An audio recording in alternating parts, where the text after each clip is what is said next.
Maybe easier to earn a degree in Chapel Hill than to find a parking spot. It's true on campus and off. Good evening, I'm Kathleen Whitting. And I'm Preston Jones. First at 5, we have 2 reports on parking in the town of Chapel Hill tonight. First, a review of the town's towing policy. And second, some proposed tough restrictions on parking in one community. Patrick Wright has the towing story. We see them all the time. Tow trucks on a search for illegally parked cars. And downtown, they don't have trouble finding them. You know how it works.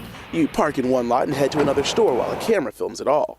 Well, towing company officials say it's your own fault. We're not doing anything illegal. The reason a lot of people are having complaints and so forth is because they don't read signs. Yes, sir, we do have that car on our property. George King owns George's Towing here in Chapel Hill. He doesn't make many friends in his profession, but King says he's simply doing his job. And we're not in the business just to go down and tow a bunch of cars. We're there to help provide spaces for the customers who are wanting to do business there. Not everyone agrees. Senior Katie Dyke lost her car in the Noodles & Company parking lot this year. She admits she could have paid more attention, but thinks towers definitely have their own motives. It just seems like they sort of stalk you, and I think they know that students are kind of looking for a place to park and they know it's easy to tow. Dyke isn't alone. Since April, police have received 20 complaints claiming companies like King's are engaging in predatory towing. But is that true? In these specific cases that I mentioned, these all appear to be within the ordinance.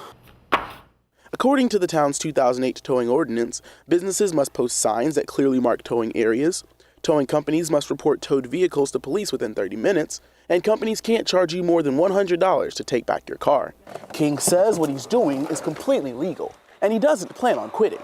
So, if you don't want to end up here, pay attention to where you're parked.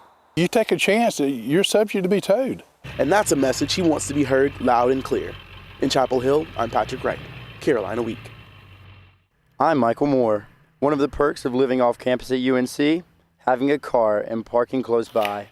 UNC senior Taylor Weddle has 2, but a proposed ordinance to limit parking in his neighborhood could change that. I have a car that I work on, and then I've got a car that I drive, and if we're only allowed to have 4 people per house, and then only like 4 cars, it kind of makes it hard for me to have a commuter which I can get back and forth. Town of Chapel Hill senior planner Ray Buckley says the proposed parking ordinance is part of a much bigger plan, a plan she thinks can benefit the 600 homes of the North Side and Pine Knolls neighborhoods. This neighborhood wants to perceive itself and be perceived by the outside as a residential family neighborhood.